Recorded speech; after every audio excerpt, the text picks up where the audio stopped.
Hey, thank you. Good morning. I'd like to call the Budget and Public Employees Committee hearing to order. Madam Clerk, would you please call the roll? Alderwoman Boyd, Present. Alderman Oldenburg, Alderwoman Schweitzer, Present. Alderwoman Saunier,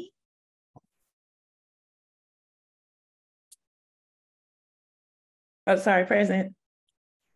Alderman Aldred, Present. Chair Spencer, Present. Alderman Oldenburg.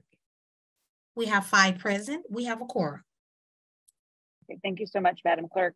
The first item of business would be the approval of the minutes. Madam Clerk, do you have the date for that for the last October the 4th. Okay, October the 4th. I will accept a motion on the approval of the minutes from our committee meeting from October 4th. So moved. Second. Madam Clerk, would you please call the roll? Alderwoman Boyd, Aye. Alderman Oldenburg, Alderwoman Schweitzer, Aye. Alderwoman Saunier, Aye. Alderman Aldred, Aye. Chair Spencer, Aye. Alderman Oldenburg. We have 5 aye votes. Okay, with that, the motion passes. Today we have just one item, I believe, on the agenda for this morning, Board Bill 109, which is my board bill. And so with that, I'll pass over the chairmanship to the Vice Chair, Madam Vice Chair Boyd. Thank you, Madam Chair. So what's the board bill? I'm sorry. Board Bill 109. So we have Board Bill 109 before us. And so we're going to ask the sponsor if she would like to have the clerk to introduce that, read that board bill in the beginning, please. Well, if you don't mind, Madam Chair, I'll just quickly give a summary of it. Okay. Board Bill 109 is a pay bill for our medical examiner's office. And it includes a compensation plan, the benefits, et cetera. And with that, I'd like to turn it over to Tara Rick from the medical examiner's office, who can really kind of maybe give us a better overview than I can of the bill. Okay. And so could we swear in Ms. Rick, please? Ms. Rick, could you please raise your right hand? Do you affirm that the testimony you are about to give in this cause will be the truth, the whole truth, and nothing but the truth? So help you God. I do. Thank you. You may proceed. Good morning, Madam Chair, members of the committee. I appreciate you taking the time to have me provide this information. If it's okay, Madam Chair, can I just go ahead and give a little summary? Yeah, please do. Thank you. Yes, you can. Thank you. So Board Bill 109 provides full-time medical examiner employees with a 3% increase, which is similar to what the civil service employees received back in June.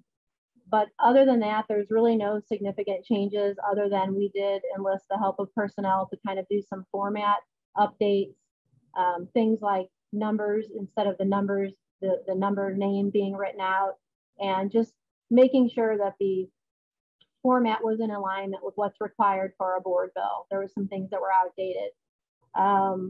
One other thing is that the grades and the salaries in this proposed pay bill are in line with our current salary levels. That was something that we needed to update because we had some classifications in the current pay bill that we don't utilize anymore, that were lower grades. But other than that, that's really just the summary. If you don't mind, Ms. Rick, if you could tell us how many employees you have in the medical examiner's office, Sure. And just give that quick, how the increase in salary compares to the other, the 3% we were looking at citywide. Yeah. So we have 15 full-time employees and we have 8 per performance employees. This would only impact the 15 full-time employees. We are a 24-hour office, 7 days a week. with the majority of our full-time employees being medical legal death investigators, autopsy technicians, and then a few, besides my position, a chief investigator, chief medical legal death investigator position, and then some clerical positions, a records custodian, and an executive secretary to the chief medical examiner. And we have one custodian who handles our entire office and our facility in general. And then that last piece about the 3%, you know, the increases compared to the citywide increases. It's the same. It's the same increase that the other civil service departments received over the summer. Thank you so much. That's it for the presentation, Madam Chair, at this point.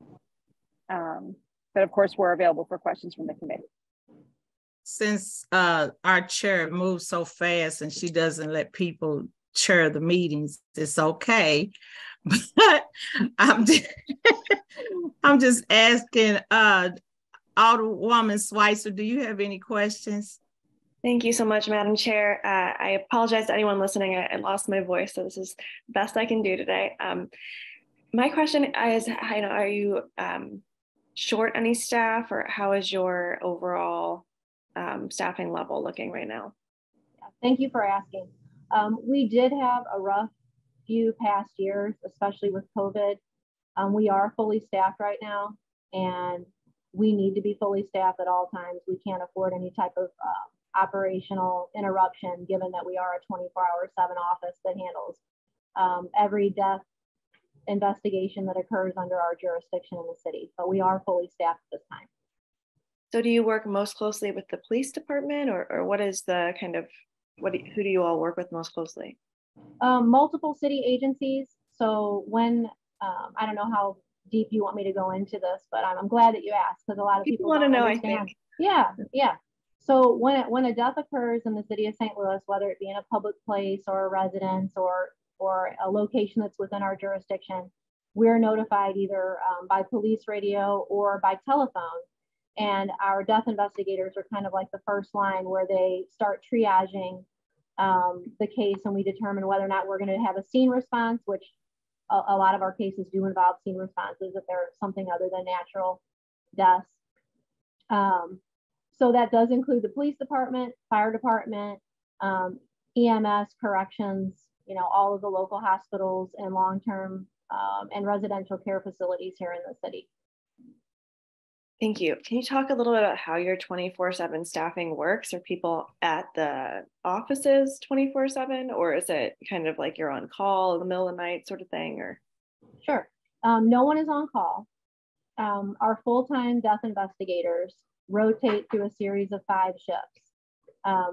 Over the past couple of years, we had to kind of pivot and add 2 new shifts because we saw such an increase in the amount of cases that we were handling, and they can accommodate for overlay. So we have 5 full-time investigators that rotate, 2 shifts on daytime. We have what we call a swing shift, which is 10 to 6. And then we have an afternoon shift, which is 3:30 to 11:30. And we have an overnight shift, which is 11:30 to 7. And we kind of implemented and developed those shifts based around the time that we were seeing heavy case volume. Mm-hmm.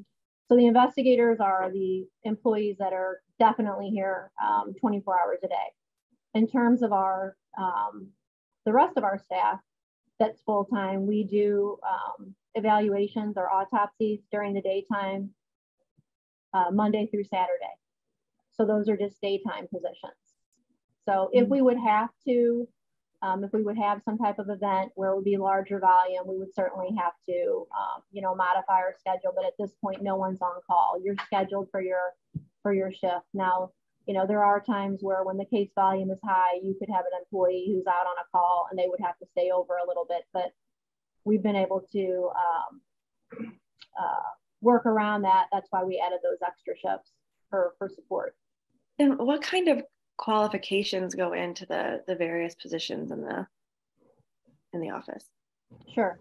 In terms of the autopsy technicians, most of them have some type of funeral service education background because they are working side by side with the pathologist in the autopsy room.